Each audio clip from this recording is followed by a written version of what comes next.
Il y a d'abord ce qui relève d'une évolution plus ou moins spontanée. Moi, je ne crois pas beaucoup à l'évolution spontanée de la société elle-même qui fait qu'à un moment donné, plus on verra de femmes chefs d'entreprise, plus on verra de femmes scientifiques, etc.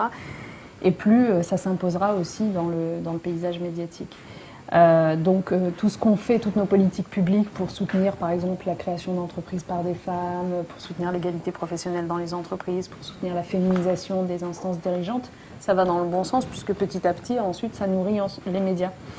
Cela étant, il y a bien un autre sujet, c'est que même si la configuration de la société a quand même évolué ces dernières décennies, il y a des stéréotypes qui persistent dans les médias où trop souvent, on continue à voir les femmes cantonnées dans certains rôles et les hommes dans d'autres. Et donc, il y a un moment où il faut quand même avoir une action volontariste sur les médias, avec notamment un CSA qui joue tout son rôle et à qui on donne les moyens et les compétences nécessaires pour le faire. C'est ce qu'on fait dans le projet de loi égalité femmes-hommes, puisqu'il est prévu que le CSA ait une nouvelle compétence qui lui permettent à la fois de veiller à ce que dans les médias ne soit pas portée atteinte à la dignité de la femme, dans les images ne soit pas portée atteinte à la dignité de la femme.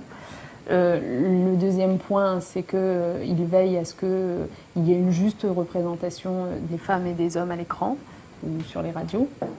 Donc ça, c'est par exemple la question des expertes, la proportion de femmes parmi les experts invités sur les plateaux télé. Désormais, le CSA, grâce à la loi, aura la possibilité de fixer des objectifs et lorsque ces objectifs ne sont pas respectés, de tirer la sonnette d'alarme, voire d'utiliser tout son panel de sanctions possibles, mise en demeure, sanctions, etc., auprès des médias audiovisuels. Et puis le troisième point auquel on demande au CSA de veiller, c'est aussi la juste représentation des femmes et des hommes dans les sociétés audiovisuelles elles-mêmes, donc dans les responsabilités qui sont exercées. Donc ça, c'est vraiment un champ tout nouveau qui va réclamer de la part du CSA un certain volontarisme, parce que après, évidemment, tout dépend de la façon dont on se saisit d'une compétence nouvelle qui vous est donnée. Mais aujourd'hui, on a plutôt l'impression d'avoir des interlocuteurs motivés au CSA.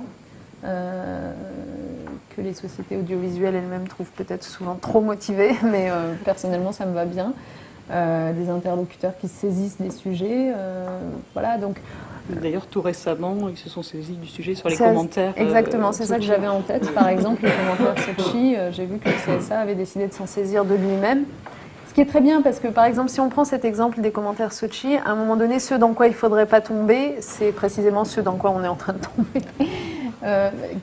Qui consiste pour des journalistes à m'interpeller, moi, ministre des droits des femmes, sur qu'est-ce que vous pensez de ces commentaires, est-ce qu'ils sont sexistes et qu'est-ce que vous allez faire. Mais vous voyez bien quel est l'écueil et le danger.